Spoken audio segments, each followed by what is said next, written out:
Hello. So let's wrap up our discussions of talking about angular momentum of extended objects. We've already highlighted that how does angular momentum change with time? When torques are applied. Torque over time changes angular momentum. Or we've also been able to write down that torque is the position vector crossed with the force that's acting on the object. So again, both torque and angular momentum, the exact values that you measure are dependent on your coordinate system that you lay down. And just like in regular momentum, since this is a vector expression, angular momentum can be conserved in some directions but not others. And particularly when we think of for fixed axes of rotation, where we've then put the z-axis along the axis of, to be parallel to the axis of rotation. We can often talk about the conservation of angular momentum along the rotation axis, or in the direction that is parallel to the angular momentum vector rotation axis, or omega in that case. It can be the case where the angular momentum is not exactly parallel to the angular velocity vector, for example, which aligns with the rotation axis. But if you have, say, geometric constraints that, say, hold the x and the y components stationary, or maybe it's a stationary pulley, where I could hit the pulley with a torque in such a way that it should, if it were allowed to freely move, it would generate angular momentum in axes other than the rotation axis of the pulley. But if it's, say, constrained to always be, in the xy plane, so any torques can cause it to cause the pulley to rotate, but it can't cause it to rotate kind of in or out of the board or something like that, then those geometric constraints might allow us to ignore what's going on in the x and the y components. Angular momentum technically would not be conserved in those components because of external forces like the constraint of holding the pulley onto a board or something like that. But then you could still apply it to just the z direction, which makes your life a little bit easier because then you're treating essentially everything like a scalar. So for the fixed axis of rotation examples,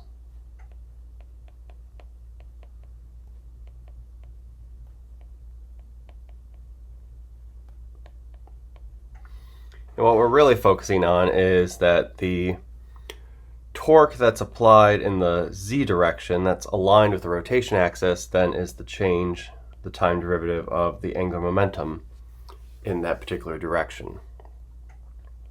Which for extended systems, if we write that as the rotational inertia times the angular velocity in the z direction,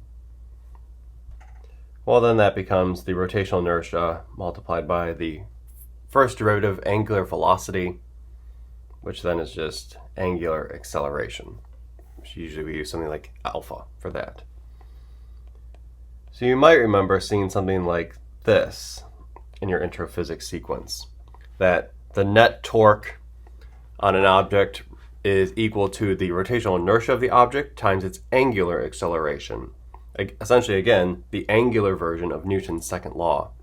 Net torques result in angular acceleration, just like how net forces result in a linear acceleration.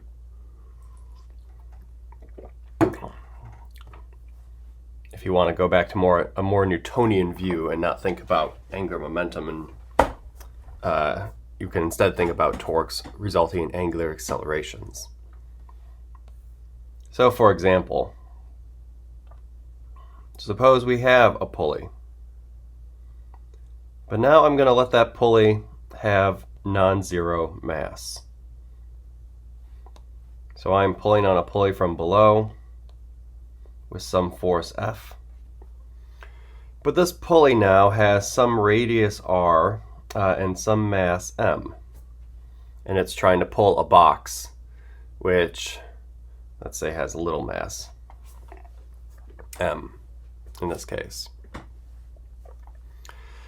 And for a given force, I would like to know the accelerations, and I would like to know the tension in the rope. And let's keep the rope massless. Now in this case, the tension cannot be the same on both sides of the pulley, like what we've been doing for massless pulleys and massless ropes. And the reason is the following. Let's take as our system the pulley itself. For the pulley itself, I could redraw it here, right? There's the pulley with two ropes. I could ask, what's touching my system? Well, it looks like there's a rope here and a rope here that's touching the system. I'm not going to worry so much about gravity right now. Let's assume it's anchored to the ground or something. So in this case, there are two forces. There's, I'll call it T top, the tension at the top, and the tension at the bottom.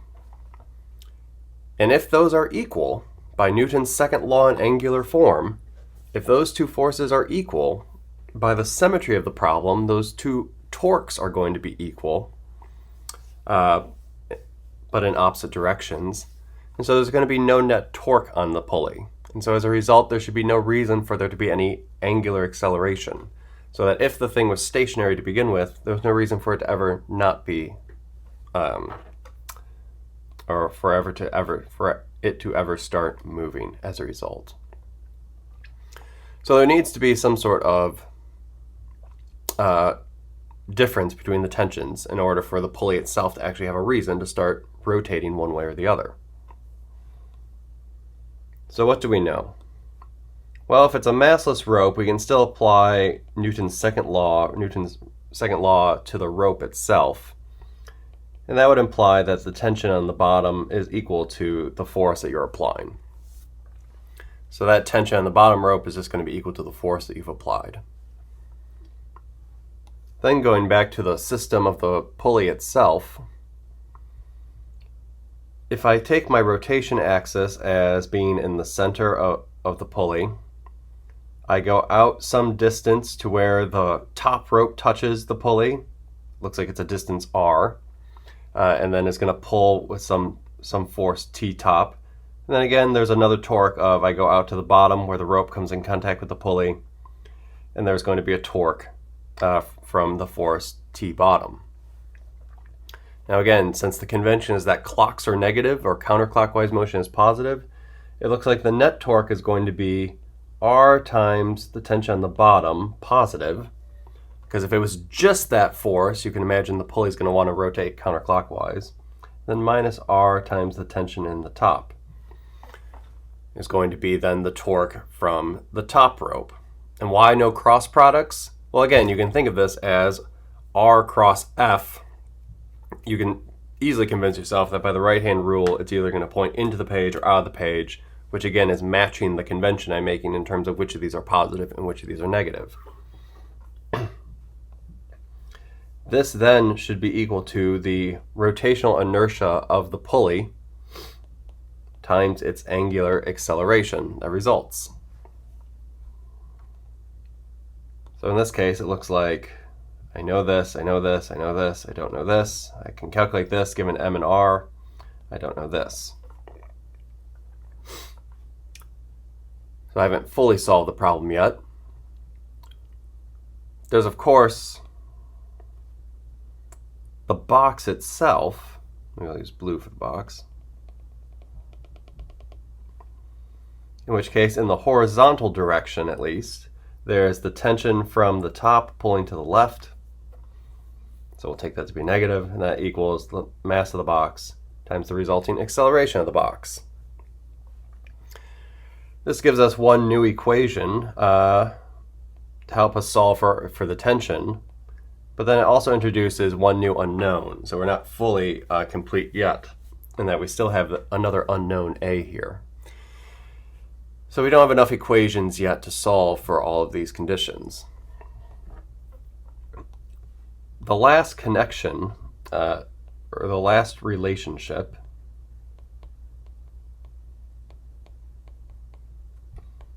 is the no slip condition.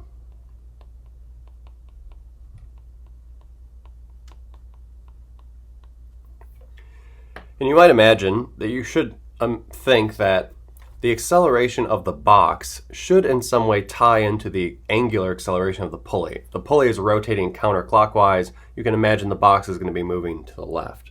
If the pulley was rotating clockwise, you imagine the box should probably be moving to the right. in this case. So there should be there is a relationship between A and alpha. And usually this comes in with the no slip condition, but you are assuming that as you pull on the rope, which then makes the pulley move, that the pulley and the rope are not sliding relative to one another. Like the rope is not sliding over the pulley, but is dragging the pulley with it as the rope moves. This would be a different case, and then it would be more of a friction reason of why, you would have to take into account friction over the pulley if the rope were sliding across the pulley. Nonetheless, would still be pulling on the pulley, causing it to rotate, but there wouldn't be such an obvious connection between alpha and A in that case. But if there's a no slip condition where the rope and the pulley move together and there's no relative motion between the pulley and the rope, then that gives us actually a very simple relationship between alpha and A. Your book, or rather thinking your intro physics books, probably just wrote down that the answer was something like A is R times alpha in that case. Dimensionally it makes sense, and it's saying that the acceleration, and what's going on here is that if you have a pulley, it's asking what is the acceleration of this little piece of rope, right as it's about to say lose contact with the pulley. You know that the pulley there is rotating with angular acceleration alpha, and there's a relationship between the linear acceleration and the angular acceleration based on the formula that's written down and underlined. You could also think of this in terms of polar coordinates, if you want to think of it in terms of polar coordinates. If you take the system of the pulley that's only in polar coordinates and ask what is the linear acceleration at that point that I've drawn a little box for, well, there's no radial component in the acceleration because it's not getting closer or farther away from the center. And since r itself is not changing, let's write it down. Right, recall in polar coordinates, the r component was r double dot minus r theta dot squared, and then there's r theta double dot plus 2 theta dot r dot. Now the angular acceleration is just the second derivative of position, so we might write that this is just r alpha in this case.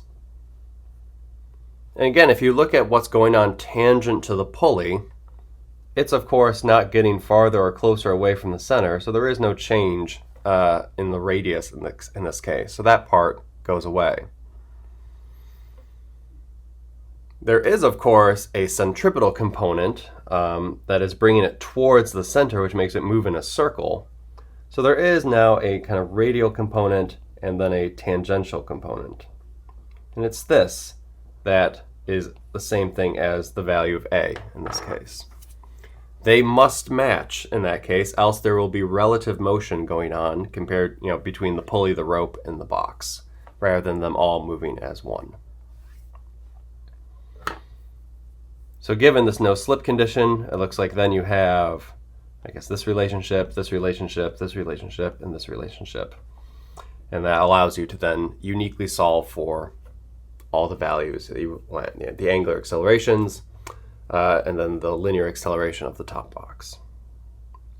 So that's again just applying Newton's second law to rotational motion.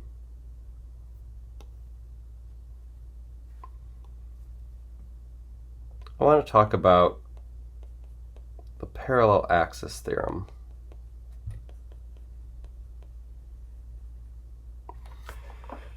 Which is a convenient theorem that allows you to calculate rotational inertias for different rotation axes that don't go through the center of mass. We've talked about, say you have a hoop, and if the rotation axis goes through the center of mass, you can write down, in this particular case, what the rotational inertia is. I'm blanking on what it is off the top of my head, but you can look those up in a book. But then you might wonder, what if I wanted to have a hoop that is rotating around this particular axis instead? So instead of rotating kind of hula hoop style around a center axis, the entire hoop is rotating around the axis itself. So the entire circle is kind of circling around. I do not have a hoop with me. So Similarly, right, if you have, say, a sphere that's kind of rotating through the central axis, right, maybe you want to instead think about how it might rotate if it's rotating around an axis that is, not even touching the sphere. Right? It's the entire ball that's kind of just circling around some sort of rotation axis as a result. That might be something you want to do. Now, you could, of course, calculate this by the original formula. The original formula we had written down is that the rotation axis is equal to the integral of its kind of perpendicular displacement from the rotation axis squared times dm. This is generally true, and if you pick your rotation axis, you can evaluate this integral, and you're done. And we did a couple examples of this where we used the rotation axis went through the center of mass in order to evaluate the integral. This becomes exceptionally harder when the rotation axis is not through the center of mass. All right, just take the sphere, for example. Or I think we did the thin shell in one of the videos. In the thin shell, we were able to use spherical polar coordinates, or I guess just spherical coordinates, in order to evaluate what's going on for every one of those little rings, and then we went down and evaluated the integral that way. To do it around this rotation axis means we'd have to write a very complicated function for what the position of every little dm, which would have some kind of overall displacement, and then that kind of displacement, you could imagine kind of pointing back to the center of mass rotation axis, and then kind of looping around from there. So it would be a much more complicated integral to do. What we can get away with, however, is the parallel axis theorem, which says that if you are given the rotational inertia for a rotation axis that goes through the center of mass, then you can calculate a new rotational inertia as taking the center of mass rotational inertia and adding to it the total mass multiplied by, and dimensionally this should be something that's distance squared, of whatever the perpendicular displacement is squared from going from the old rotation axis to the new rotation axis. So, for example, if you had a sphere and you wanted to shift the rotation axis to be not going through the center, but moving out the rotation axis, essentially a radius out, so that you shift it over by the radius of the sphere, then the rotational inertia in that case would be the center of mass multiplied by the total mass times r squared. And that would be the rotational inertia when you have the rotation axis on the outside kissing the edge of the sphere as it rotates around. So this can be very helpful because often you have things where the rotation axis is parallel to one that goes through the center of mass, but shifted a little bit. And again, this does require let me highlight it even, that this rotational inertia is the one that goes through the center of mass. And then you can shift from there to a new parallel axis, where the axis itself is parallel to the new one that's, the thing is now rotating around. Now, proof of it isn't too bad. So let me take some object that's rotating around the z-axis. Let's see, so it's rotating around the z-axis, and we're going to have this object have the rotation axis go through the center of mass, which for convenience I'm just going to put at the origin. So the origin is the center of mass in this case.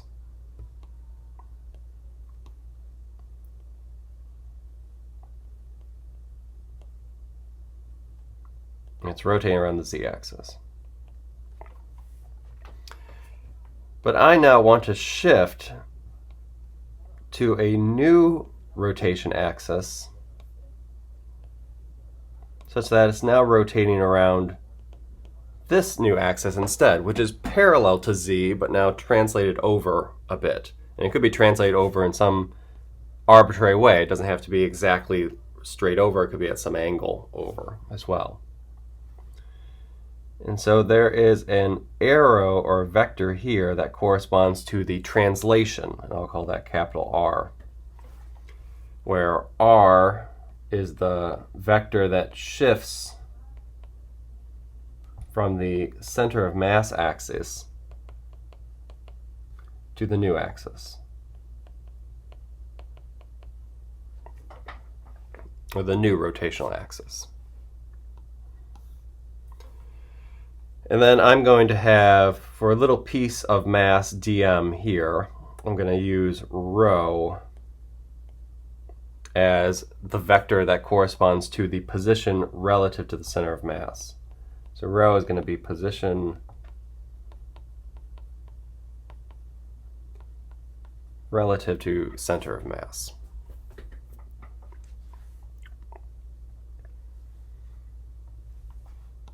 And things that will be helpful in this case is that I'm going to need a part of rho that I'm going to call rho perpendicular, which is going to be the position of the particle that's perpendicular to the z-axis. Because remember, the rotational inertia for a rotation axis, it only cares about the distance that is perpendicular to the rotation axis.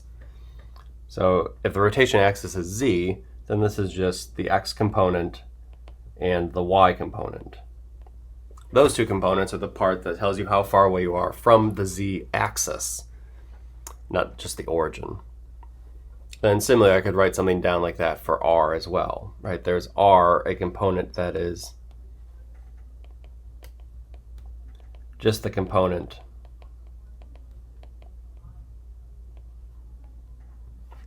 that tells you the distance from the rotation axis in this case. In this case, these are both relative to the original rotation axis. See, right, the one that I drew in black. Let's see, how much space do I have? Let's see, I'm going to go to a new page. Come on.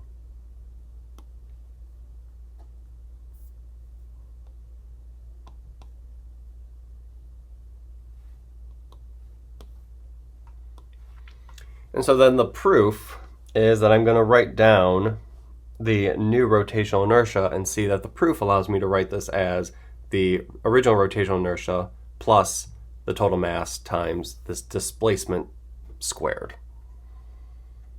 So let me first write down what the original rotational inertia is going to be. And I think I'll do it as a sum instead of an integral. So if you have a bunch of point particles, the rotational inertia in this case is going to be that perpendicular part squared multiplied by the mass of that particular particle. For every particle, it has some unique distance away from the rotation axis, and you just square those distances and add them all up. And that would give you the rotational inertia. And this is, of course, defined relative to the center of mass. So something else we will need is I'm putting the center of mass at the origin. So the center of mass, right, if I were to write down what that sum is, well, that's just the sum of the positions multiplied by the individual masses of all the particles all over the total mass, sum of all the mass particles. So in this case, notice that the sum of all the positions times the individual mass elements better than add up to 0 in this case. Particularly in each direction, it adds up to 0.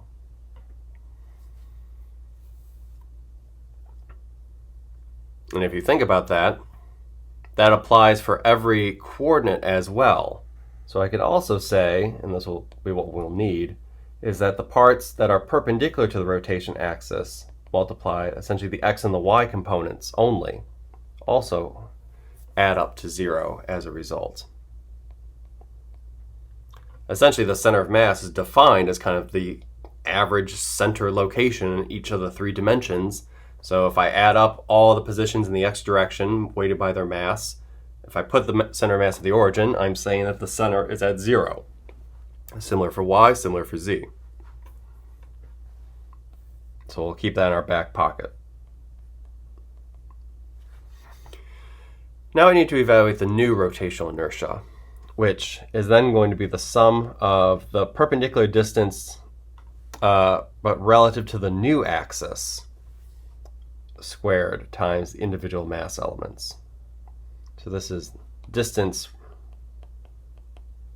perpendicular to the new axis.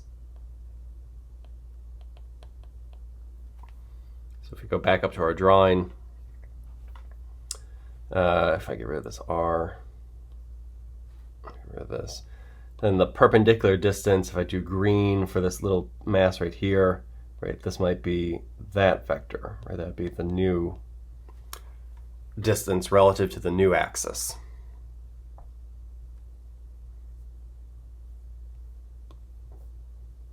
Well, as is not too hard to realize, in general, the new position, if you just look at that diagram, that new position is just the original position minus this kind of shift, just again by vector addition. To go to the new particle, right, is just the original position minus the shift position. You can find that there's kind of two ways you can end up at that point in the same way. One way is to just go out in rho. The other way is to go out in r plus this new rho. So then you can rearrange and get that the new rho is rho minus r in this case. So then using that, maybe I'll move this over to the side. Using that, and again, this perpendicular component is really just the x and the y components of this. We're just ignoring the z component. Well, remember, the magnitude squared of a vector is just the dot product of the vector with itself. So this is just the same thing as rho minus r. And again, this is the perpendicular component, just the x and the y component, dotted with itself, all multiplied by the mass elements.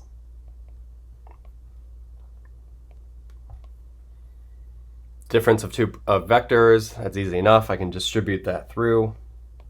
This looks like then it's the sum of, I have rho squared. Looks like then I have a 2 rho perpendicular dot r perpendicular, those vectors. Then I have plus and the perpendicular part all squared, multiplied by the mass element. Technically there's sub-i's for all of these. Let's see. Actually, that's not true, right? There's not a sub-I for the r's. Because the r is a constant. It's the shift from the old axis to the new axis. That's a constant. That does not change depending on which particle you're talking about. So the particle positions, the rhos, those do change. But the r is a constant, and that'll be important in a minute. So then what? Then we could distribute the m's through. So then it looks like I get, if I distribute the m's through, it looks like I have one sum, which is rho, some perpendicular squared, times m sub I squared, m sub I. Then it looks like I have a plus, when I do the last term, looks like I have a sum of r perpendicular squared times the mass. And then I have a sum that's minus 2 r dot rho, r perpendicular, rho sub I, all times the mass, that kind of center term. This first term, if we look at it, is just the original rotational inertia, because all the distances are being measured by the all the rotational inertias are being measured from rho, which again, that was measuring from the original center of mass. This second sum, again, since r is a constant, this really is just a sum of r perpendicular squared times the sum of the masses. Since if r is a constant, it can come out of the sum. But the sum of all the masses, well, that just simplifies to the total mass of the system. or of the object. And then the second sum, if I simplify it a little bit, the 2 and the r are constants. So what this actually looks like in this case is it looks like it's something like -2 and then the perpendicular component all dotted with this particular sum of rho sub I times m sub I. And again, it's the perpendicular part, but that's just the x and the y parts. But then here's where this becomes helpful. We said that's negative, or that's 0 rather. So that part there is just 0. Because again, it's the distance in each particular direction about the center of mass, which if we put the center of mass at the center, is just going to be 0. So that cancels out. So at the end of the day, it looks like I nu is indeed I sub 0 plus the rotational shift, or the shift in the rotation axis squared times the total mass, which is the parallel axis theorem.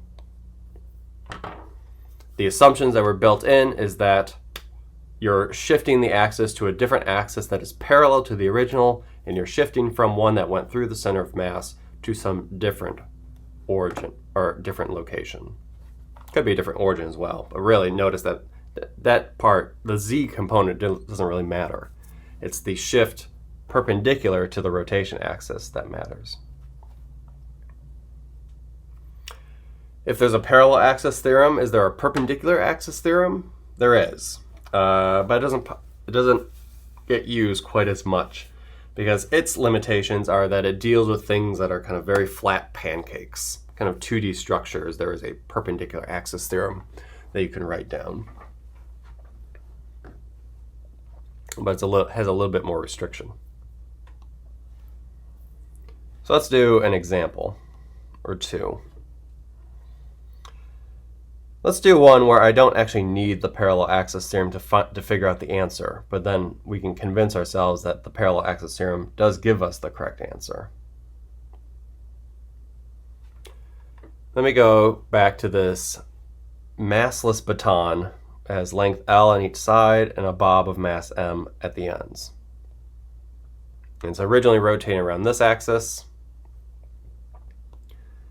but then I'm going to ultimately shift it so that it's then rotating around this new axis in blue.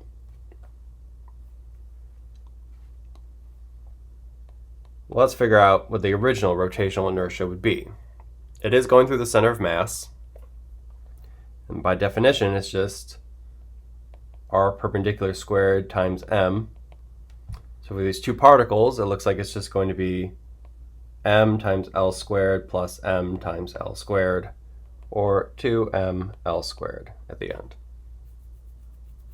Each of them is a distance l away from the rotation axis, so it's just 2m l squared at the end. Now let's evaluate it around the new rotation axis, but I'm just going to do it brute force, because this is pretty easy to do the brute force way without having to use the parallel axis theorem. In this case, again, it's just whatever the distance the particle is from the rotation axis squared times the mass. Well, the one on the right is exactly along the rotation axis, so there is no distance. It is on the rotation axis, so it's 0 squared times m for the one on the right. And the one on the left looks like it's 2l all squared times m. So in this case, it looks like it's 4ml squared as a result. Is the ultimate rotational inertia if you're rotating this baton around the blue axis. Now let's see if we can use the parallel axis theorem and get the same answer. Looks like the parallel axis theorem is shifting the entire thing by L.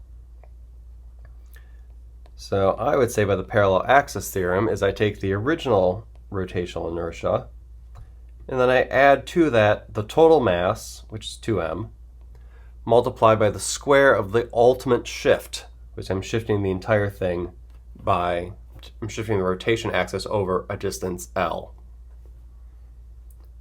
So then this looks like it's 2 ml squared times plus 2 ml squared. And indeed, I get 4 ml squared at the end. And it matches kind of what I would expect. So the parallel axis theorem is giving us the right answer.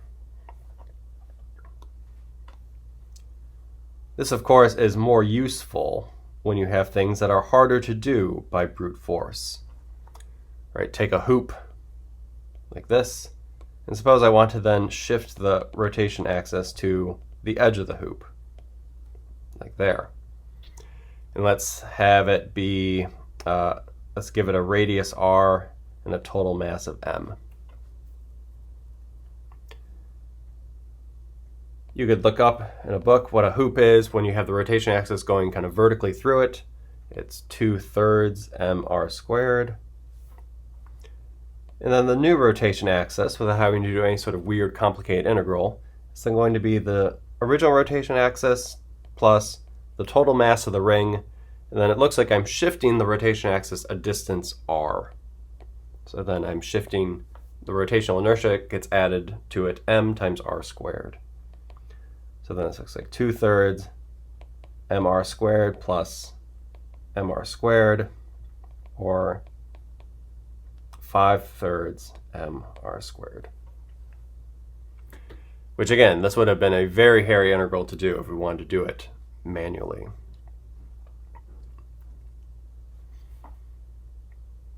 So now let's actually do one problem that utilizes this. And it's one we've solved before, I believe, using forces, but now let's do it using torques. And that's the simple pendulum. Let's see, so let's have a rod of length r that's massless. And then we have a bob of mass m as a result.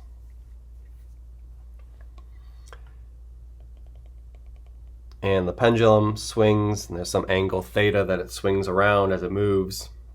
And I would like to write down a rotational equation of motion using Newton's second law.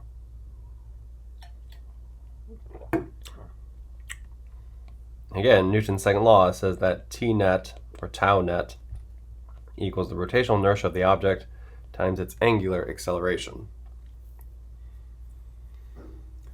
We can ask ourselves, we now have to specify a coordinate system, right? We have to specify an origin that we're going to measure all this from. Why not use the actual rotation axis as the location of our origin? So where I've kind of drawn this origin symbol here at the roof, that seems like a pretty plausible place to put my rotation, where my rotation axis is going to be, and where I'm going to now measure everything from. So that's easy enough. In this case, then, since the rod itself is massless, I can ask what forces act on this object, because those forces are then going to result in torques. Again, torque measuring the distance from the origin to the object, and then that distance is going to be crossed with the force itself. Well, if I look at the bob, it looks like there's always going to be a tension force kind of pointing towards the center. And there's going to be a gravitational force that's always pointing down.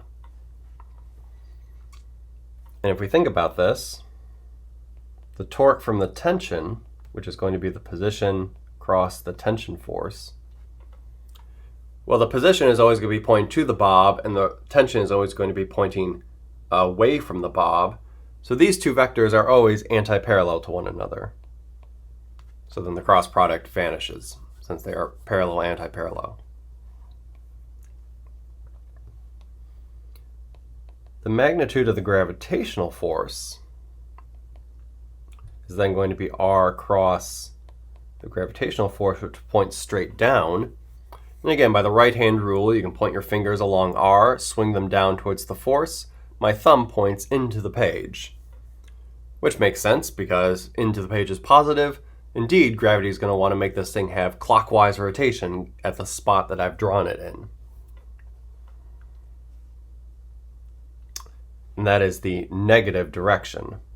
So the magnitude in this case looks like it's going to be the position from the origin to the bob, which is always going to be r, the magnitude of the force, which is m times g, and then the sine of the angle between them, but I'm going to also then throw that negative sign because of clockwise is negative. And where I've drawn this, and where I'm measuring theta from, notice that theta is positive in this case, so this entire thing would be negative. If the thing were to swing to the other side, that would correspond to a negative value of theta. Sine of the negative value of theta will then pop out another negative sign, and the entire thing will become positive. The torque will become positive, which makes sense because if it's on the other side, it's going to want to then go counterclockwise back in the other direction. And with this fixed axis rotation, again, notice all the torques, in this case there's only one, points either in or out of the page. So we can then think of this not as a vector expression, but think of the magnitude of the net torque equals the rotational inertia times the angular acceleration around that fixed axis. So then in this case, it looks like you get negative mg sine theta equals the rotational inertia, which in this case looks like it's just going to be m times r squared. Again, measuring from the origin down to that particle, right? In this case, we don't need the parallel axis theorem. It's just kind of a simple sum that the rotational inertia is m times r squared times whatever this angular acceleration is, which I actually I'll write as theta double dot. And then notice you get the same kind of differential equation we've got in the past. The m's cancel, and it looks like this is g over, oops, I forgot something. What did I forget? There should be an r here, right, because it's a torque. So one of the r's cancel, the m's cancel. I get the pendulum differential equation is that simple second order differential equation. And again, remembering from physics 1 or intro physics, when the angle is very small, you can approximate the sine of theta as just theta, and in this case you then get simple harmonic motion, but that's to come. How could you do this for a physical pendulum? A pendulum that has some sort of extended shape. Well, I'll leave that to the problems, but suppose you have something that kind of is, some sort of extended object that it's nailed to the ceiling here, and it can swing some angle theta and swings back and forth. And suppose the center of mass is located here.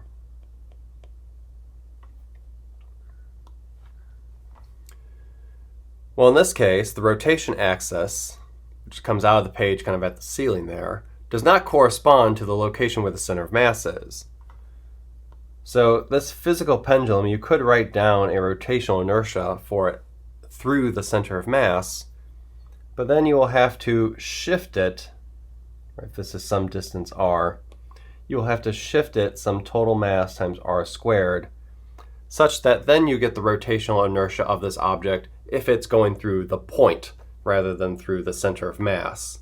And then you can write down all the net torques on the object and then set that equal to the new rotational inertia of this new physical pendulum multiplied by the angular acceleration of the object itself.